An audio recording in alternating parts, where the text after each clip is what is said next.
sudah izin untuk datang agak terlambat karena melaksanakan sholat Jumat, terutama bagi bapak-bapak.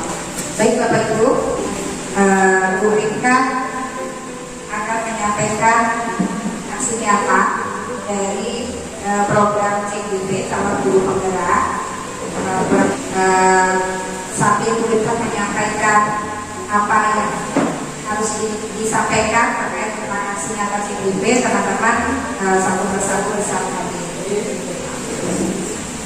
Untuk waktunya kepada Bu Rika dipersilakan. Soalnya pas ya, baik, tapi belum kenal saya ya. Saya perkenalkan diri. Nama saya Rika Melia Diastia, SPG. Saya mengajar di SMP Negeri 19 Semarang. Saat ini saya sedang mengikuti pendidikan guru penggerak angkatan 5. Mudah-mudahan nanti dari apa yang saya sampaikan, mudah-mudahan teman-teman ada yang tertarik ya.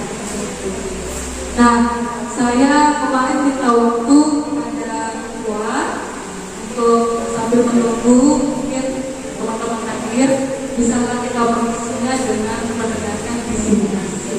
Jadi ini merupakan aksi nyata berbagi, berbagi bukan mengajari Bapak Ibu, tetapi dalam rangka berbagi. Di akhir dari PPT ini nanti akan saya bagikan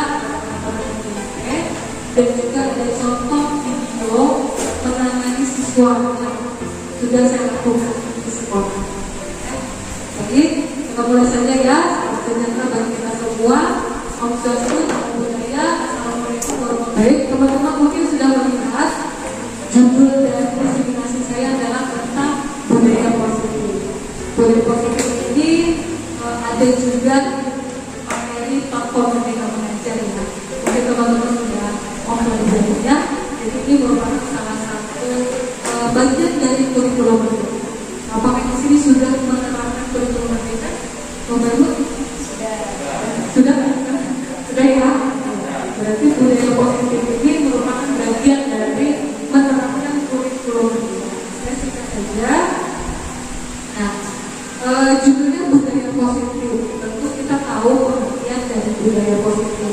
Nah, apa sih pentingnya budaya positif? Budaya positif ini memberikan rasa nyaman dan aman. Seperti filosofi dari kurikulum Merdeka, pendidikan yang berpihak pada murid, ya, kemudian diajar Dewantara sangat meninggikan murid dalam filosofi, di mana murid harus merasa nyaman, merasa aman, senang ketika dia berada di sekolah. Jadi penting budaya positif ini dalam rangka mendorong murid untuk merdeka dalam hal lebih mandiri dan lebih bertanggung jawab. Itu kira-kira budaya positif. Jadi, nah kalau budaya positif itu identik dengan kata disiplin. Ya, kalau kita mendengar kata disiplin yang kita bayangkan pasti rasa tidak nyaman, penuh aturan, seperti ya, mendisiplinkan siswa itu sulit. Sering kita mendengar seperti itu, ya. Nah, disiplin di sini sering dikaitkan dengan kata hukuman. Ya. Disiplin itu juga berarti bahwa anak itu harus bertanggung jawab ya, terhadap mereka sendiri, terhadap tindakan mereka berdasarkan nilai-nilai kebijakan. Jadi pada prinsipnya untuk mendisiplinkan murid kita harus berpedoman pada nilai-nilai kebijakan apa yang kita pedoman di dalam kelas. Jadi apakah teman-teman di sini selama ini sudah punya nilai-nilai kebijakan yang disepakati di kelas? Nah, kalau di kurikulum Merdeka kan ada namanya 5P ya, 5P. Program Belajar Pancasila 6 ya, 6 dimensi. Yaitu beriman, mandiri, bersalah. Itu contoh-contoh nilai kebijakan universal. Atau IHP, itu banyak sekali ya kebijakan universal yang bisa kita jadikan pedoman. Misalnya cinta pada Tuhan, hormat, sopan santun, kejujuran. Nah, kemarin di kelas pengenalan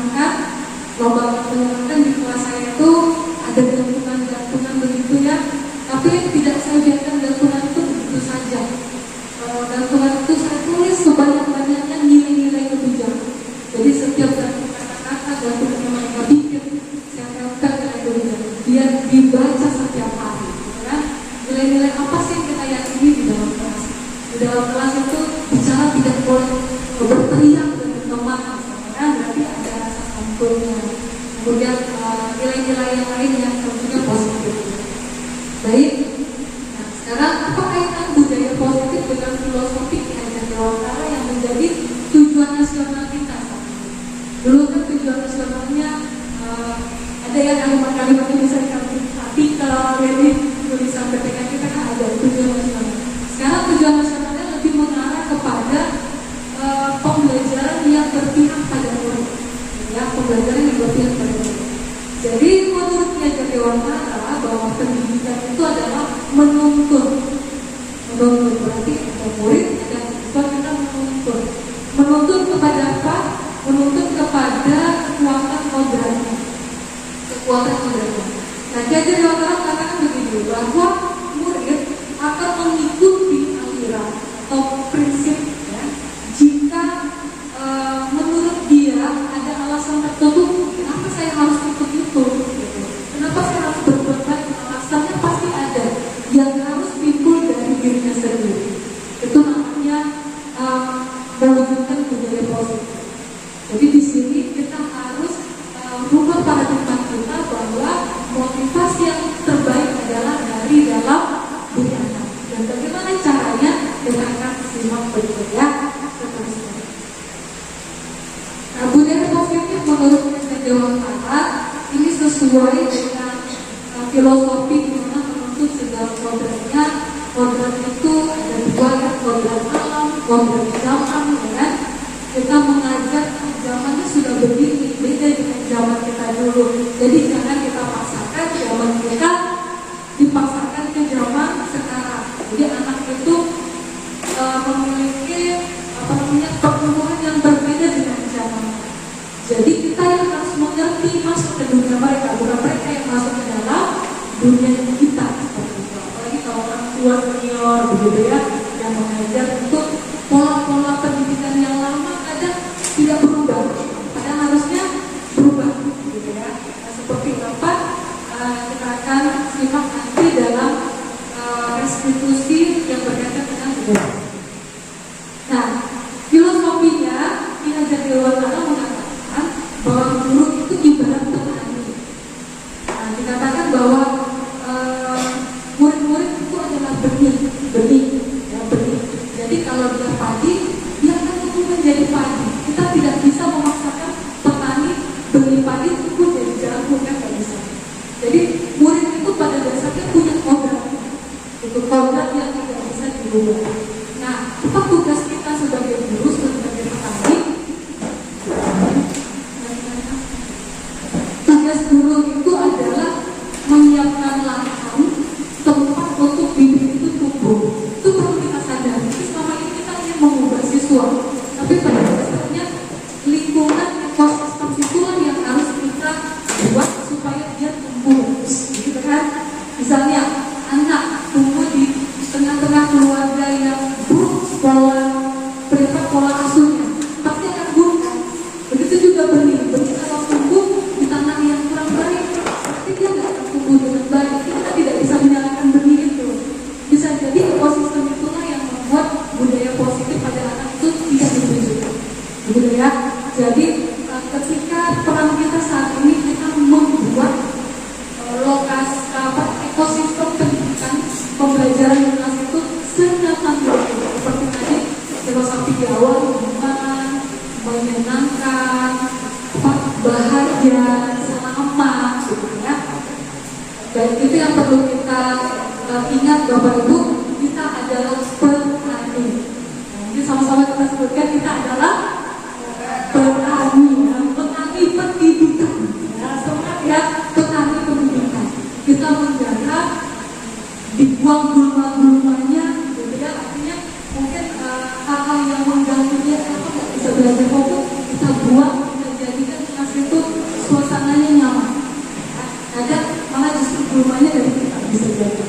Nah, kita lihat, ya.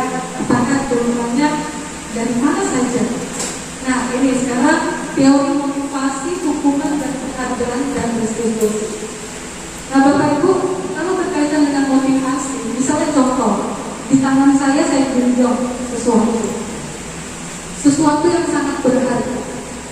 Coba Bapak Ibu lakukan sesuatu agar saya bisa membungkam anak saya. Kira-kira caranya gimana? Mungkin dibujuk, ya kan? Tapi belum tentu saya mau kan? Ayolah, ya kan? Kasih duit, belum tentu ini lebih berharga dari uang, ya. Artinya apa?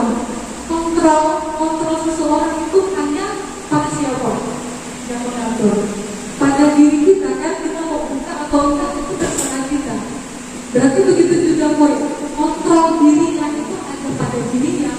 Nah, ilusi tentang guru mengontrol murid itu sebenarnya hanya sebuah ilusi. Oh, saya bisa kok kontrol siswa. Nah, tapi sebenarnya itu hanya ilusi. Kita tidak bisa mengontrol murid. Muridlah yang mengontrol dirinya sendiri. Murid bisa memilih mau atau tidak mengikuti sesuatu. Tapi berdasarkan nilai-nilai kebijakan yang diyakininya. Kalau dia yakin bahwa santun itu bisa menyebabkan hubungan itu baik, dia akan lakukan itu. Gitu ya. Mengganggu teman itu bisa menyebabkan masalah, dia akan menghindari itu. Jadi kontrol itu ada pada diri. Kemudian ilusi bahwa semua kekuatan positif efektif itu bermanfaat.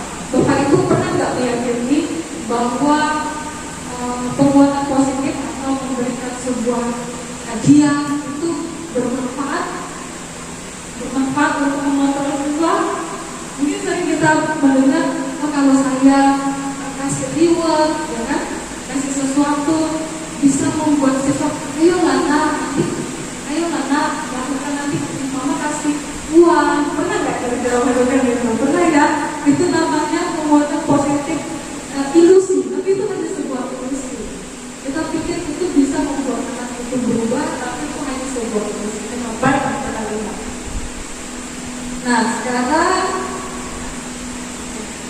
ya, kita harus tahu Bapak Ibu, semua manusia termasuk murid kita, dia memiliki motivasi. Dibagi menjadi tiga, yaitu menghindari. Manusia itu cenderung menghindari rasa tidak nyaman.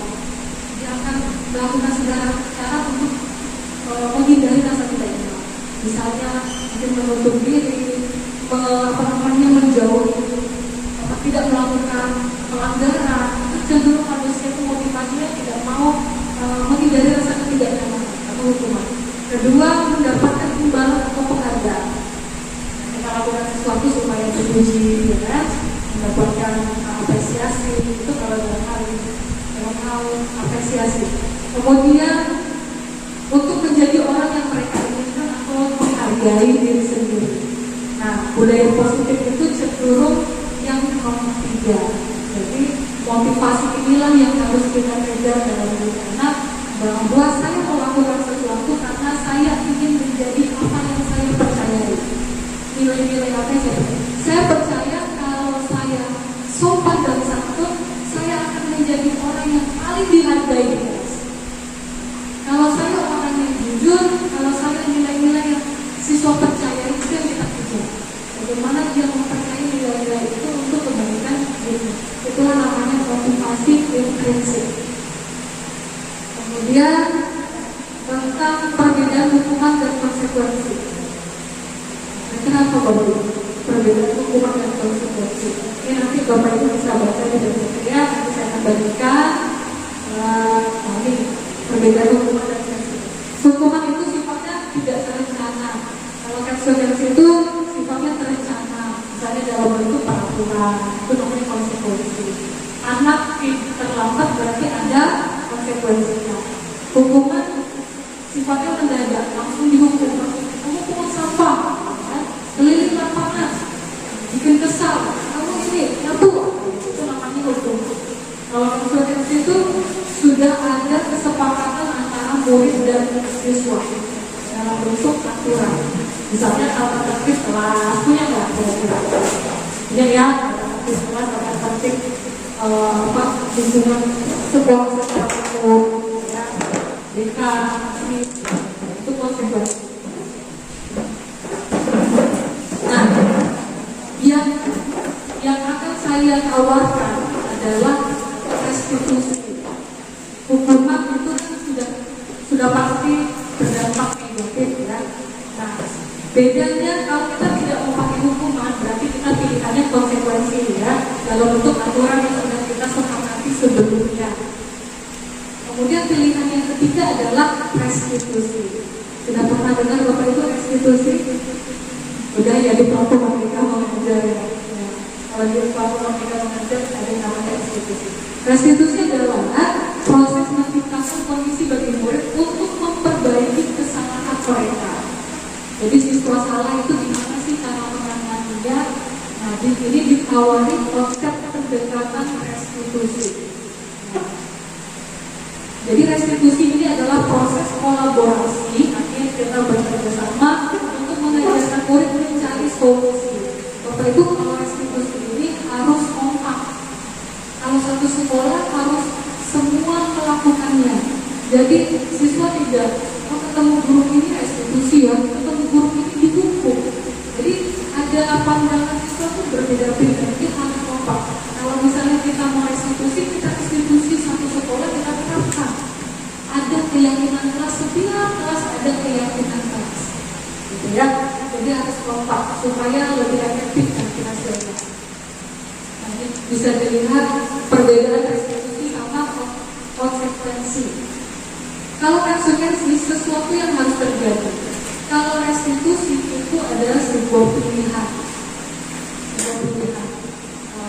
Anak melakukan kesalahan, kita tambahkan pertanyaan-pertanyaan yang mengarah kepada solusi yang dibuatnya sendiri. Jadi anak itu bisa mencari solusi dari masalahnya sendiri sebenarnya tanpa harus kita paksa. Jadi pendidikan zaman Belanda dulu dan belum merdeka, ya, segala sesuatu kan harus dipaksa ya. Kalau tidak melakukan sesuatu apa? Dihukum, dipaksa. Jadi kita kurikulum merdeka jangan ada lagi paksa. Tapi harus ada merdeka karena keyakinan diri sendiri. Nah, kalau konsekuensi itu sifatnya jangka pendek. Bapak itu mungkin meyakini, oh konsekuensi efektif kok untuk mengubah siswa. Iya efektif, tapi sifatnya jangka pendek. Tapi kalau restitusi itu masalah terselesaikan dan dapat berdampak untuk jangka panjang. Selesai tapi jangka panjang. Kemudian lanjut, ini ada banyak ya pengertiannya. Kalau konsekuensi korban bisa diabaikan, kalau restitusi korban dapat diganti. Anak itu tidak menjadi korban dari masalahnya sendiri. Kemudian penghargaan itu kita pikir memberikan hadiah kepada anak itu berguna, tapi ternyata dampaknya baik. Saya bacakan poinnya aja. Penghargaan itu pengaruhnya jangka pendek saja, tapi kurang efektif untuk jangka panjang. Kita kasih anak-anak, misalnya siapa yang paling tinggi dapat nilai ulang IPA, itu kasih apa ya kira-kira hadiah ya. Ketika suatu ibunya nggak kasih hadiah lagi, dia nggak mau belajar lagi dengan dia. Hanya pada saat ada hadiah saja. Nah itu dampaknya kurang baik ya penghargaan. Kemudian penghargaan tidak efektif. Tidak efektif itu karena faktornya harus dari luar, faktor dari ekstrinsik dari orang lain yang memotivasi dia. Sebaiknya harus dari dalam. Penghargaan merusak hubungan. Ketika seseorang diberi penghargaan atau dipuji di depan orang banyak, maka yang lain bisa merasa iri. Betul nggak? Kita sering pujian kalau kali saya boleh sih memberi, tapi karena ya mungkin penghargaan yang sifatnya terlalu berlebihan lah kali ya. Sebenarnya kalau misalnya bagus itu nggak masalah, tapi mungkin penghargaan yang sifatnya terlalu membedakan sekali antara sesuatu yang bisa menyebabkan rusaknya hubungan satu dengan yang lain. Itu dia terus, tidak dia terus yang nanti akan dikasih pujian. Oh, ibu guru suka akrabnya dengan yang ini terus gitu. Jadi akan menimbulkan rasa iri. Kemudian penghargaan mengurangi ketepatan. Penghargaan menurunkan kualitas, penghargaan mematikan kreativitas. Penjelasannya cukup panjang ya. Kemudian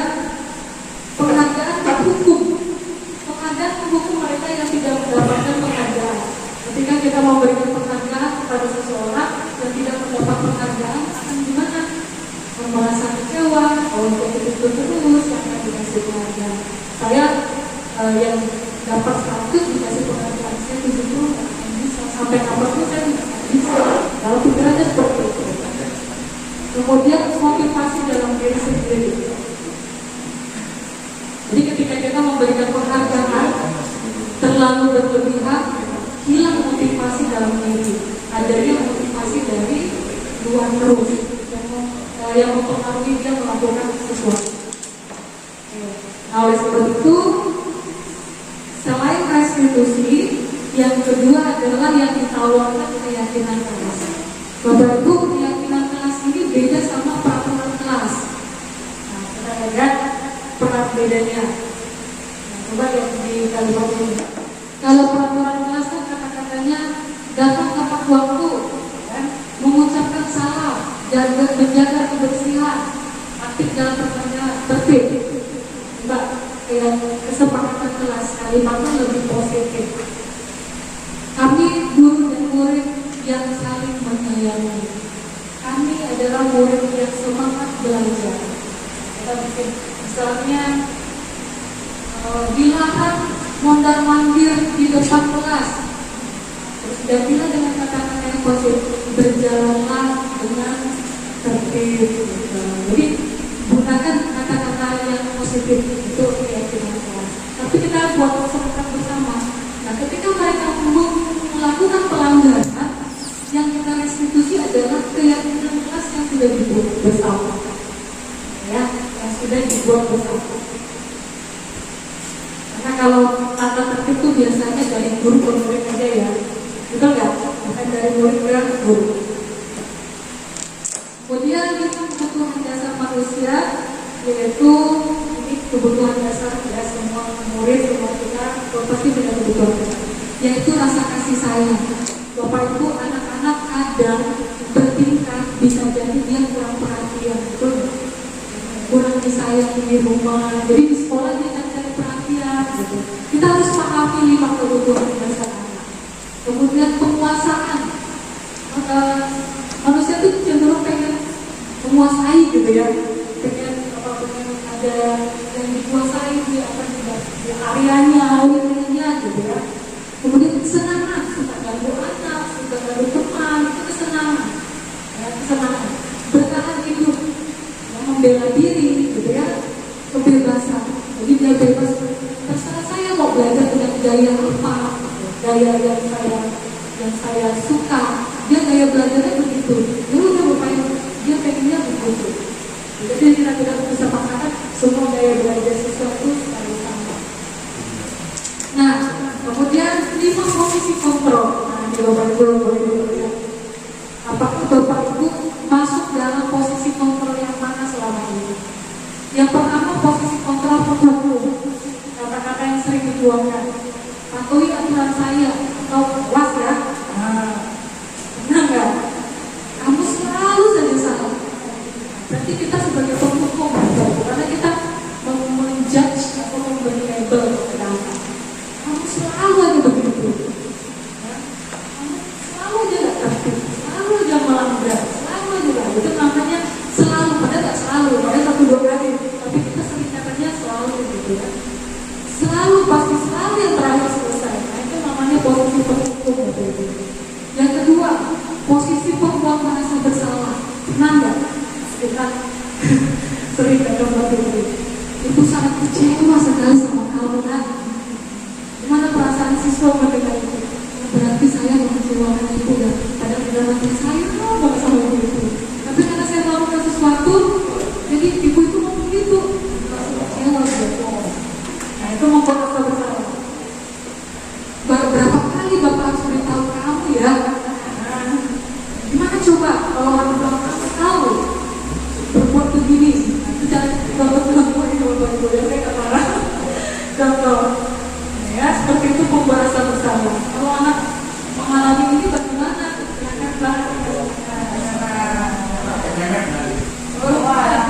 Iya ya. Teman, nah ini sebagai teman. Iya.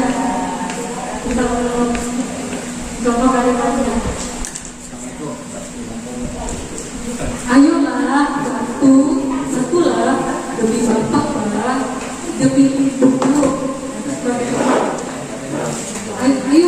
Ayo tidak ingat ya bantuan bapak sekarang.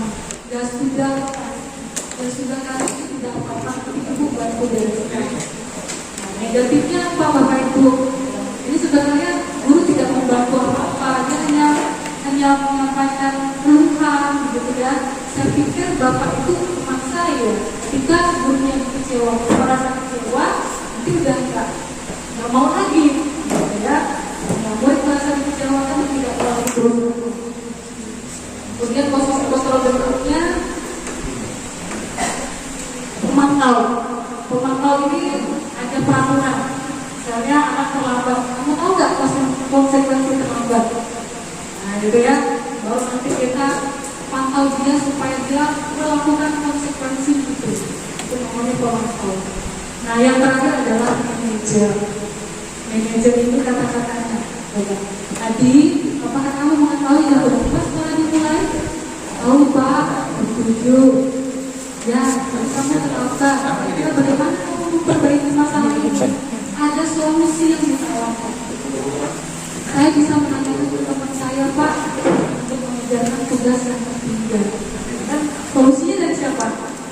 Dari murid kan? Dari murid. Baik, itu bisa dilakukan. Apakah besok ada masalah lagi untuk kamu terlambat misalnya? Tidak Pak, saya bisa hadir tepat waktu. Muncul dari dirinya sendiri. Perlu kita bilang besok awas ya. Nah, perlu muncul dari dirinya sendiri untuk ingin tepat waktu. Itu namanya positif manager. Kaitannya dengan restitusi. Ya nanti itu. Nah, kemudian ini segitiga restitusi yang terakhir, tahap-tahap segitiga restitusi. Lebih bagusnya mungkin langsung dia contohnya ya.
Siang Nak, Ibu selaku wali kelas ingin bicara sama kamu. Ibu tadi mendengar kamu bertengkar ya di kelas. Iya Bu, saya kesal Bu. Apa yang membuatmu kesal? Itu Bu si Ika sekali ngaji saya, ia ngatain-ngatain sok-sokan lah, suka memerintah lah. Oh, begitu ya Nak. Ya, Ibu tahu kamu pasti marah. Ibu juga akan marah jika orang mengejek Ibu seperti itu. Lalu, apa yang kamu lakukan? Saya marah lah Bu, saya balas dengan membentaknya di depan teman-teman agar dia menjaga mulutnya dan dia suka hati mengejek orang lain. Begitu ya. Lalu, apa yang dia lakukan? Ia nyengir-nyengir Bu seperti orang tidak bersalah. Saya kesal Bu, saya bentak saja dia di depan kelas. Ya, Ibu mengerti. Kamu membentak dia pasti ada alasannya kan? Iya Bu, mana ada orang yang mau dikata-katain. Saya pasti bisa bela diri lah Bu. Saya ini kan pengurus kelas, wajar kan saya memimpin. Ya wajar lah kamu melakukan itu. Kamu sedang melakukan tugasmu. Tapi ada temanmu yang tidak merespon dengan baik. Jadi kamu sangat marah. Saya kan punya harga diri Bu, jadi makanya saya marah sama dia. Ya Nak, menjaga harga diri itu memang penting. Tapi untung kamu tidak melakukan hal yang kasar terhadap temanmu. Ya Bu, untung saya masih sabar. Saya cuma marah dengan suara keras saja. Ya, itu bagus. Kamu masih memiliki hati yang sabar. Nah, sekarang mari kita ingat lagi dengan keyakinan kelas bahwa setiap siswa dalam satu kelas harus saling menyayangi dan menghormati. Apakah pertengkaran kalian ini sesuai dengan keyakinan kelas dan prinsip kamu? Ya enggak lah Bu, saya capek Bu marah-marah. Saya juga tidak suka bertengkar. Nah, coba kamu ingat keyakinan kelas dan prinsip mana yang kurang sesuai dengan keinginanmu. Saya sebenarnya orang yang ramah, suka menghargai dan menghormati orang lain. Tadi saya memang jadi emosi, tidak bisa menunjukkan sikap yang baik. Kamu meyakini tidak jika saling menghargai itu hal yang penting buat kamu? Ya yakin lah Bu. Ya, setuju. Kita harus saling menghargai. Nah, kesepakatan seperti apa yang harus kita yakini ketika kita sedang marah? Bu, saya harus bersabar dan berpikir sejenak apa yang harus saya lakukan. Saya harus mengontrol diri dan menguasai diri saya. Kira-kira kamu bersedia tidak memperbaiki masalah ini? Saya bersedia Bu. Jika kamu memperbaiki masalah ini, kamu akan menjadi orang yang seperti apa? Saya akan menjadi orang yang suka berdamai, menjadi orang yang sabar, maupun menguasai diri dan bertanggung jawab. Bagaimana rasanya jika menjadi orang yang seperti itu, Nak? Ya, saya pasti bangga Bu menjadi orang yang sabar. Nah, sekarang ayo kita pikirkan bagaimana cara menyelesaikan masalah ini.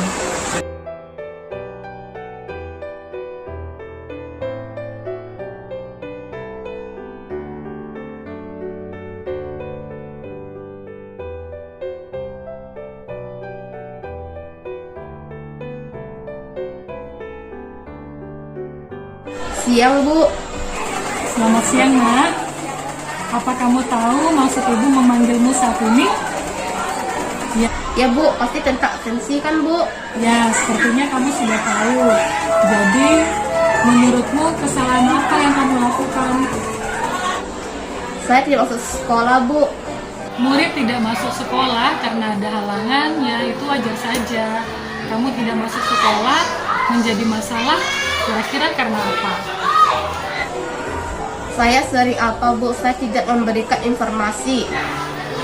Apa yang membuatmu tidak bisa memberikan informasi, Nak? Ya Bu, karena saya bangun kesiangan Bu. Saya tinggal dengan nenek saya dan orang tua saya kerja di luar kota. Baik, ibu mengerti kondisimu. Bangun kesiangan itu hal yang manusiawi.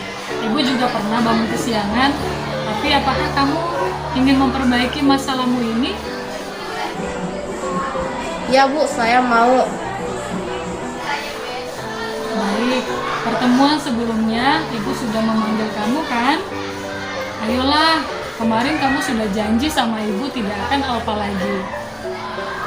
Ya maaf Bu. Nah, mari kita selesaikan masalah ini ya. Kamu sudah berapa kali alpa, Nak?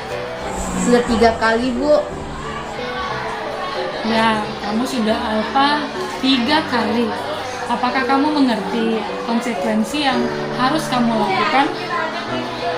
Saya akan mendapatkan surat pemanggilan orang tua kan Bu? Ya, benar. Ibu sudah menyiapkan surat pemanggilan orang tuamu. Kamu akan membuat surat pernyataan. Menurutmu, apa dampak bagimu jika kamu tidak masuk sekolah? Saya ketinggalan pelajaran Bu. Nah, kamu tahu tidak konsekuensi jika kamu ketinggalan pelajaran? Saya kurang tahu Bu. Nah, baiklah, ibu kasih tahu ya. Jika kamu ketinggalan pelajaran, maka kemungkinan kamu juga akan ketinggalan mengerjakan tugas-tugasmu di sekolah. Kamu akan memerlukan waktu lebih banyak untuk mengerjakan tugasmu yang belum kamu kerjakan.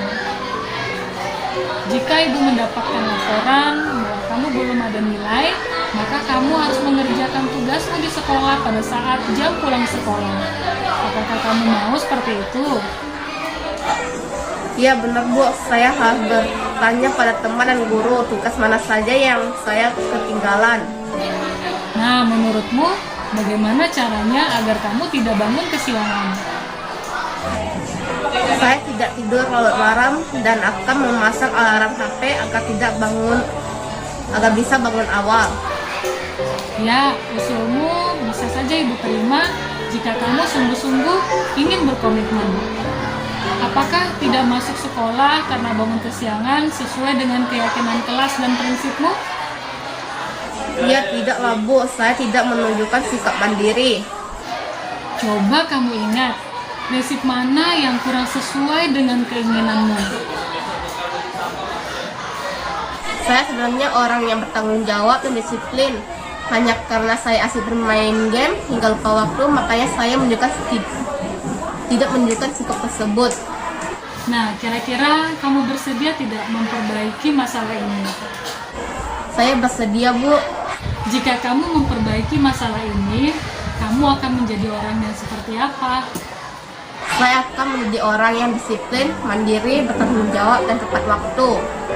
Bagaimana rasanya menjadi orang yang seperti itu, Nak? Ya, saya pasti bangga Bu menjadi orang yang bertanggung jawab. Nah, sekarang ayo kita pikirkan bagaimana cara menyelesaikan masalah ini.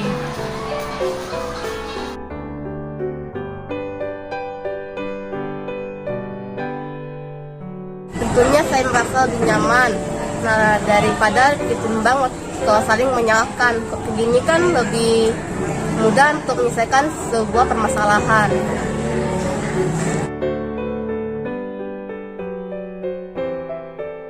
Nah, yang dulu tuh kan kalau dulu langsung menyalahkan kedua belah pihak, mungkin pihak sebelahnya itu akan lebih bermasalah lagi daripada menyelesaikan masalah secara berbaikan.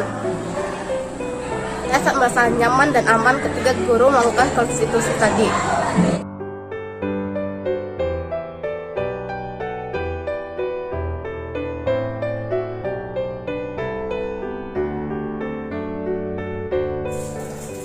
Selamat siang anak-anak. Siang. Apa kabarnya? Baik. Sebelum kita memulai diskusi kita tentang keyakinan kelas, Ibu mau kita semangat dulu dengan yel-yel semangat ya. Kalau Ibu bilang tepuk semangat, sudah tahu ya? Tepuk semangat.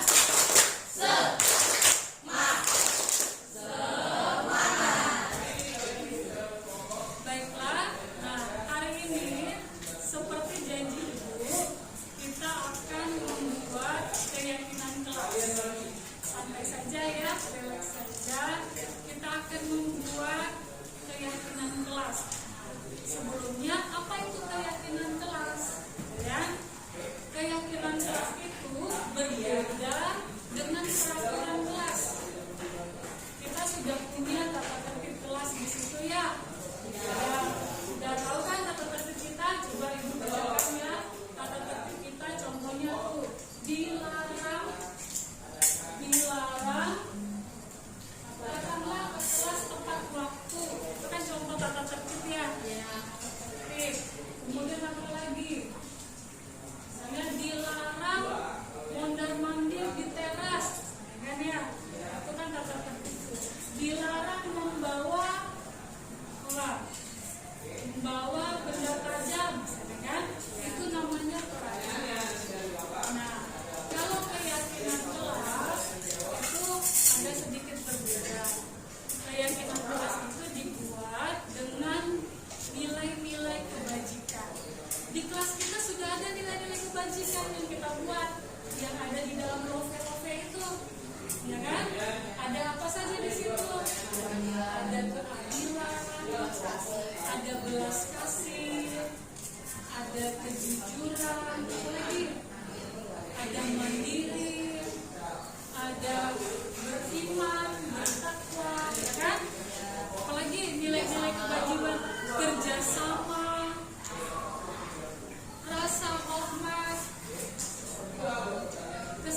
kemanusiaan.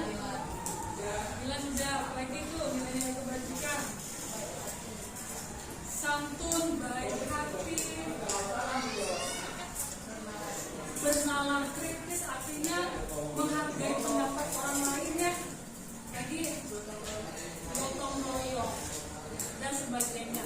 Kira-kira yang tadi kita sebutkan tadi tuh, waktu pelajar Pancasila, nilai-nilai yang menjadi ciri seorang pelajar Pancasila itu secara umum ada 6. Namun lebih dari itu sebenarnya banyak sekali nilai-nilai kebajikan yang bisa kita wujudkan. Kira-kira yang tadi Ibu sebutkan dan kalian sebutkan itu baik nggak? Baik. Baik ya. Santun itu, sopan santun itu baik nggak? Baik. Adil itu baik nggak? Baik. Baik ya. Kemudian apa lagi? Teratur, keteraturan baik nggak? Baik. Berarti semuanya tidak ada yang menolak ya? Tidak ada yang menolak sifat-sifat itu? Ada yang menolak? Tidak ada yang menolak ya? Berarti semuanya meyakini bahwa nilai-nilai yang tadi kita sebutkan adalah sifat yang positif, yang baik, yang harus kita yakini. Bahwa mengapa menghormati penting? Supaya apa kira-kira menghormati itu penting? Kalau ibu tidak menghormati kamu, kira-kira hubungan ibu dengan Devika baik nggak? Ibu nggak menghormati dia, ibu ngomongnya asal-asal aja, menyakiti hatinya. Kira-kira itu merusak hubungan nggak? Nah, tentu akan berdampak negatif, ya. Apalagi misalnya tidak disiplin, ya kan? Atau kata lainnya nilai kebajikannya berarti kedisiplinan. Tidak disiplin ada dampaknya nggak kira-kira? Ada. Apa kira-kira kalau tidak disiplin? Misalnya tidak disiplin mengerjakan tugas, kira-kira dampaknya apa?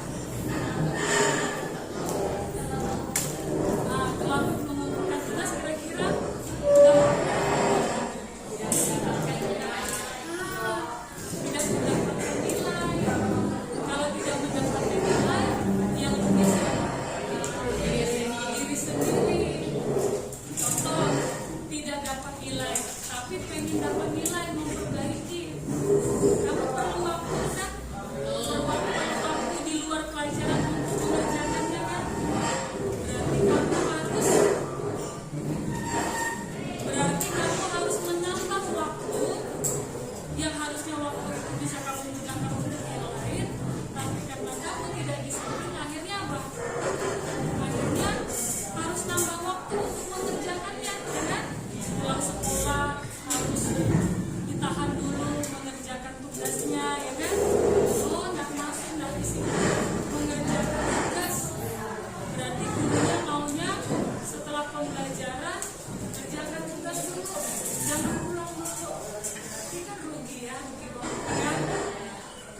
Nah sekarang mari kita pikirkan bersama bagaimana cara mewujudkan nilai-nilai kebajikan tadi. Ya, nilai-nilai kebajikan yang mau kita wujudkan di kelas kita. Baik, terus dulu nilai kebajikan apa yang sekiranya penting untuk kita wujudkan di kelas. Misalnya keadilan, oke. Keadilan, oke. Rasa aman, keimanan, kebersihan atau keindahan ya. Kebersihan, keindahan, keimanan.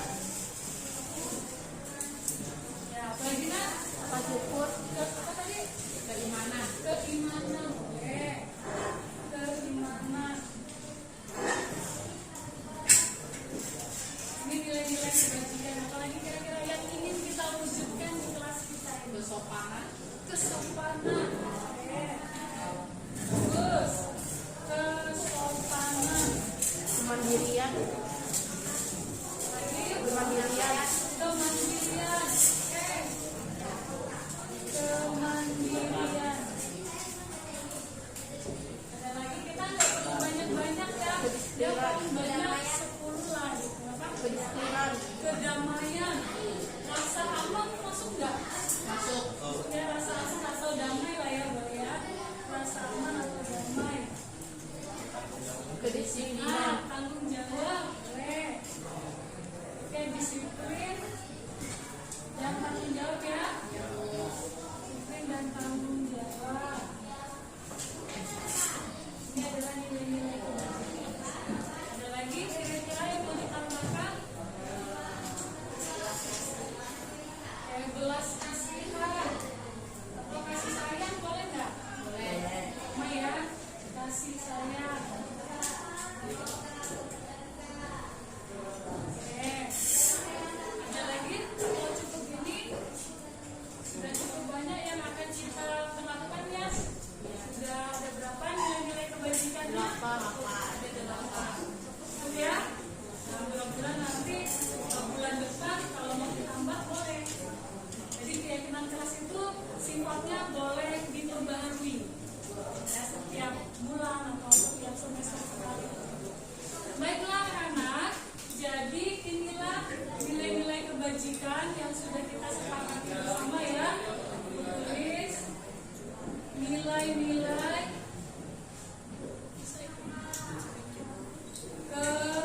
kebajikan. Nilai-nilai kebajikan itu apa sih? Nilai-nilai kebajikan itu artinya sifat-sifat positif manusia yang ditunjukkan dalam suatu lingkungan, suatu masyarakat, gitu ya, suatu komunitas yang bisa ditunjukkan manusia satu dengan manusia. Itu namanya nilai-nilai kebajikan. Nah, sekarang kita sudah masuk dalam inti keyakinan kita. Nah, bagaimana cara mewujudkan nilai-nilai kebijakan ini dengan sebuah kalimat yang mirip seperti peraturan tapi bersifat positif. Contoh, misalnya ibu kasih contoh ya. Misalnya di peraturan berjalanlah di kelas dan koridor. Contoh, misalnya peraturannya gini, jangan berlari di kelas ataupun di koridor. Itu kan peraturan ya. Jangan berlari. Jangan tuh berarti ada perintah. Berarti itu bukan keyakinan kan, bukan kesadaran tapi perintah. Nah, coba kita ubah kalimat itu menjadi kalimat yang kita yakini. Kalau tadi peraturannya jangan berlari di kelas, berarti kata lainnya apa? Berjalanlah di kelas. Artinya kita yakini bahwa di dalam kelas kita harus berjalan saja, jangan lari-lari kayak anak TK. Nah, misalnya gitu ya. Setuju nggak? Setuju ya. Nah, berarti itu masuk di mana? Masuk ke mana tuh? Masuk nilai yang mana? Nah, nilai ini ya. Oke, setuju ya. Apa nih contohnya tadi? Berjalanlah di kelas dan di koridor atau di koridor. Oke, baik. Boleh silakan yang lain. Keadilan, rasa aman, damai, kebersihan, keimanan. Coba buat satu kalimat yang sifatnya saya yakini itu dilakukan bersama-sama pasti dari budaya positif. Kemandirian, disiplin, tanggung jawab, kasih sayang. Kira-kira gimana? Nah, coba siapa yang mau mengusulkan? Kebersihan misalnya gimana? Buang sampah pada tempatnya. Mana? Buang sampah pada tempatnya. Oke, buanglah sampah gitu ya. Buanglah sampah pada tempatnya. Atau kita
membuang sampah di tempatnya, lain waktu kita lagi yang mengurutnya ya, kerja bakti lagi di kelas. Jadi lebih baik kita meyakini buang sampah pada tempatnya sekaligus untuk tidak membuang waktu kita mengurutnya. Oke ya? Oke. Baik, ini sudah. Sekarang nanti masuk ke mana nih kalau mau buang sampah? Kebersihan. Oke, kebersihan ya dan kebersihan. Tanggung jawab. Coba buat kalimatnya. Kalau kita bersalah harus tanggung jawab. Nah, berarti apa kalimatnya? Kalau berbuat salah harus bertanggung jawab. Saya berbuat sesuatu Ya, berarti mengakui. yang melakukan. Nah, jadi kalimatnya gimana? Ya, sip, mantap. Setuju nggak? Setuju ya. Kami mengakui kesalahan kami, bukan karena mau dimarahin, bukan. Tapi kalau mengakui kesalahan itu berarti kita bertanggung jawab terhadap apa yang sudah kita lakukan, ya kan? Ya, Kimberly, Menyelesaikan tugasnya hingga akhir. satu-satu dulu ya. Satu-satu dulu. Tadi apa? Kami Mengakui kesalahan kami. ya, oke. Berarti ini jujur nggak? Ada maksud kejujuran kan ya? Ya, mengakui kesalahan kami.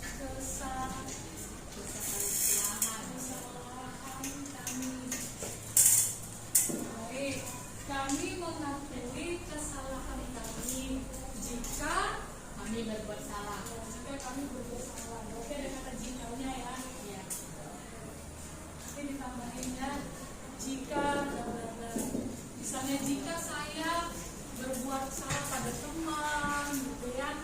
Jika saya tidak sengaja mengambil barang atau terbawa, gitu kan ya. Atau tidak sengaja, apalagi kira-kira yang biasa tidak sengaja. Menyenggol, jatuh, pecah, gitu ya kan. Nah, harus mengakui ya kejujuran. Nah, kalau misalnya nggak jujur, nah, nanti menjadi karakter sampai besar, ya dari kecil sampai besar. Lanjut, apalagi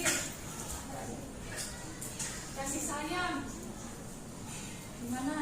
Menyayangi di kelas. Nah, di kelas dulu lah, jangan jauh-jauh. Menyayangi teman Ya, sesama. kami saling Menyayangi. ya. Berarti kami Saling menyayangi. saling menyayangi. Menyayangi bukan menyayangi bukan dalam arti kata sayang yang bagaimana ya, kayak harus berpacaran, bukan.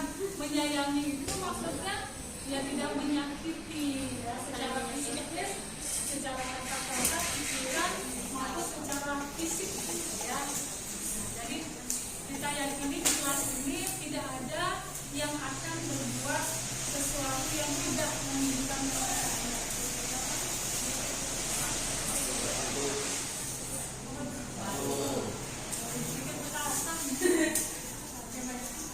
Videonya di stop ya, jangan terlalu panjang. Oke, stop dulu. Nah, kami saling menyayangi. Gimana kalau kita saling menyayangi, enak nggak? Enak ya, ibu sayang Kelvin, Kelvin sayang siapa? Iong sayang Kelvin, sayang Kelvin. Semuanya saling menyayangi. Makanan sedikit pun bisa berbagi kan? Itu sayang sama kamu, makanlah kan? Saling menyayangi. Jangan temannya sedikit aja nyoba, udah langsung dijolak kan? Berarti harus saling menyayangi. Berarti tidak ada yang menyakiti secara kata-kata gitu ya. Seperti juga. Apalagi kira-kira Kemandirian. kemandirian apa tuh contohnya? Tepat waktu. Ya, kami mengerjakan tadi kata Kimberly apa Kimberly? Tugas harus selesai. Kami mengerjakan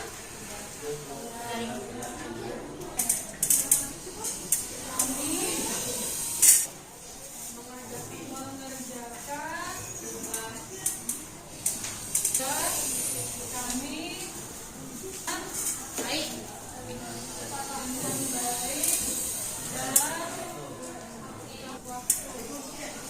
Nanti ini kita akan cetak, ya. Keyakinan ini akan kita cetak, kita akan tempel supaya kita ingat apa yang kita yakini, ya. Nanti ya sudah keimanan. Berdoa sebelum belajar, misalnya kalau bersyukur, ya, kayak bersyukur. Nah, kami selalu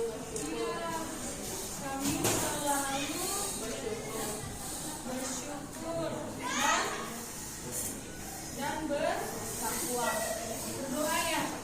Yang realnya kan nampaknya berdoa ya. Bersyukur dan berdoa artinya jangan suka mengeluh, begitu kali ya. Kan kelihatan kalau orang yang bersyukur kan, nah, ada kesumut-sumutan. Setiap memulai pelajaran pagi ya, tanpa disuruh berdoa, sehingga kita sudah punya jadwal berdoanya ya. Tolong dilaksanakan dengan baik ya jadwalnya ya. Nih, ibu sudah membuat jadwal doa. Di sini bisa dibaca. Contohnya Senin, agama Buddha yang berdoa berdasarkan nomor absen, ya. Misalnya hari ini hari apa? Selasa. Itu mulai besok, ya. Rabu itu agama Buddha. Berarti nanti yang pimpin doa nomor absen nomor 12 semuanya kena. Nanti Rabu depan berarti nomor 13.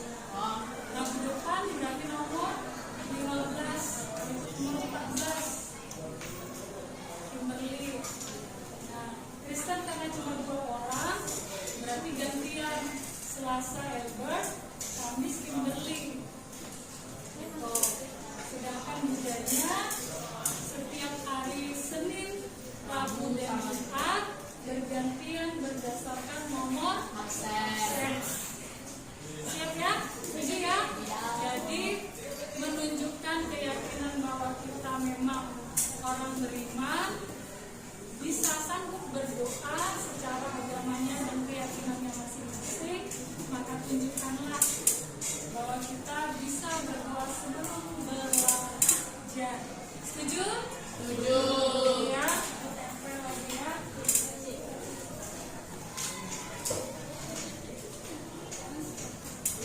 Ya baik, berarti keimanan sudah.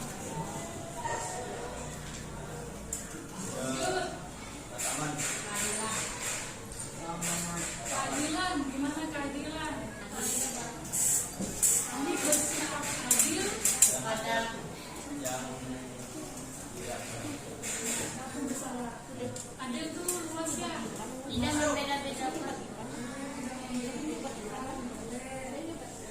Gimana lebih tepatnya tidak membeda-bedakan mana? Kami memberikan keadilan, tidak membeda-bedakan teman. Setuju? Kami tidak membeda-bedakan teman, banyak ya. Membeda-bedakan berdasarkan latar belakangnya, agamanya, kemampuannya, identitasnya, ya. Berarti setuju? Setuju.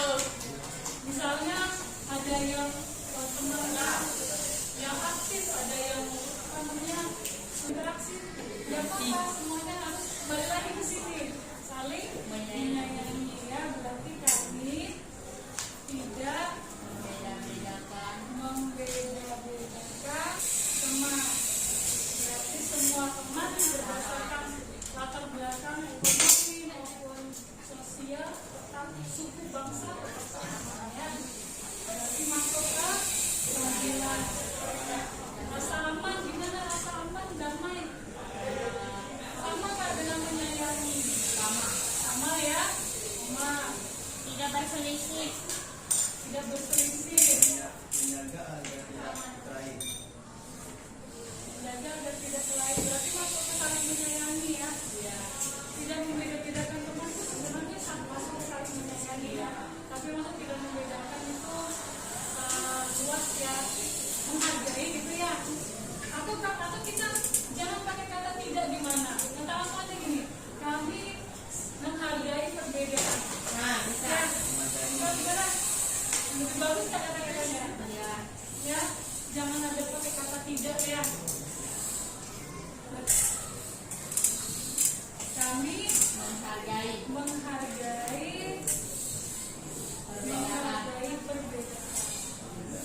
Dalam kampus ini.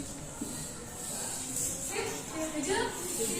Nah, demikianlah keyakinan kelas. Gue akan bacakan ulang ya keyakinan kelas kita bersama. Kita sama-sama bacakan ya keyakinan kelas kita. Oh, keadilan. Masuk ke sini sih. Oh,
positif ya, ini salah satu mungkin yang belum terdengar tadi, mungkin akan saya bagikan presentasenya kepada teman-teman.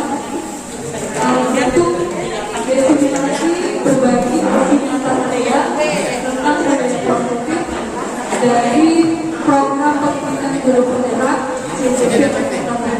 akhir kata saya ucapkan terima kasih atas perhatiannya. Mohon bermanfaat. Assalamualaikum warahmatullahi wabarakatuh.